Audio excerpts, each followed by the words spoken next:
Now, tributes continue to pour in for the ANC's Jessie Duarte.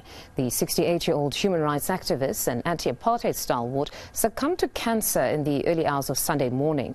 Human rights activist and author Elinor Sisulu joins me to share some memories of the late activist. Ms. Sisulu, good morning and thank you very much for your time. You know, it's honestly still unbelievable that she's now late. What an activist, honestly, a feisty woman. I actually even listened to one interview with Lynn Brown, where she said she was petite in stature but a giant in the politics of this country. Would you be somebody that agrees with that? Yes, I agree with that totally, and it is a shock. And I want to start off by paying tribute to Jessie's family, the Dango family. Condolences to the Duartes, to the Dangos, but the family as a whole has had, this is the fourth sibling, I think, to die in the last 2 years. So it's a real serious, sad time of mourning for the family. And they've all contributed so much in their various ways. I mean, I still feel the pain of Ahmed Dango, the writer, Jessie's brother, and now Jessie. It's a very painful time. She was a giant, and I recall I met Jessie in Lusaka when she came with Masisulu and Sister Bernard in, I think it was 1988, was it 89?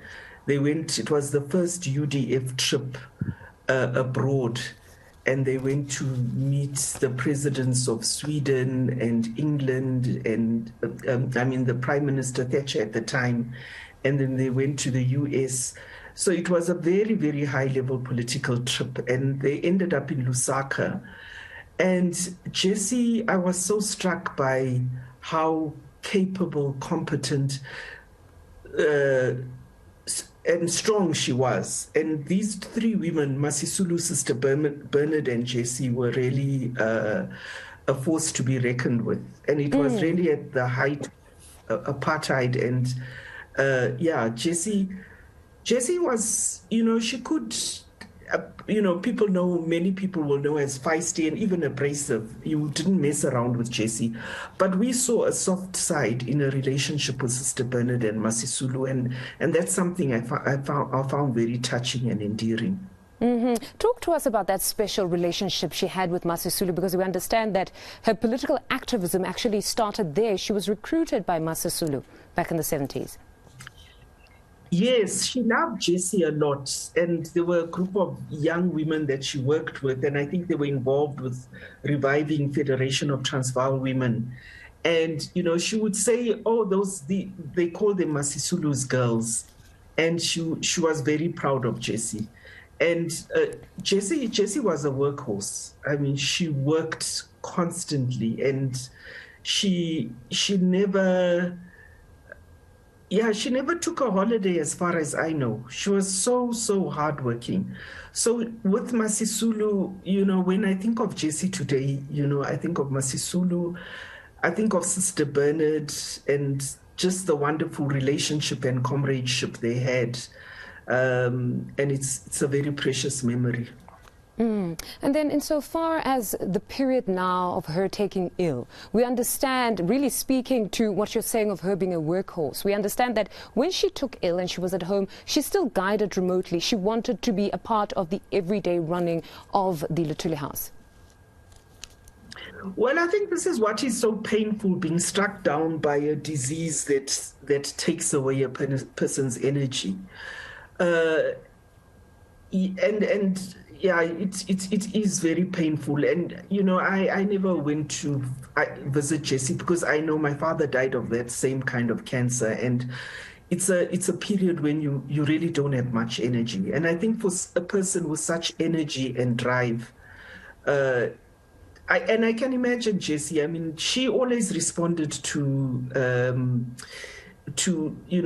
communicate by WhatsApp, and I didn't expect her to respond. I just sent her a message to say I'm thinking of her in her illness, and she responded, and something which I didn't expect. So she had a lot of energy. I also want to mention Jessie as a a feminist activist.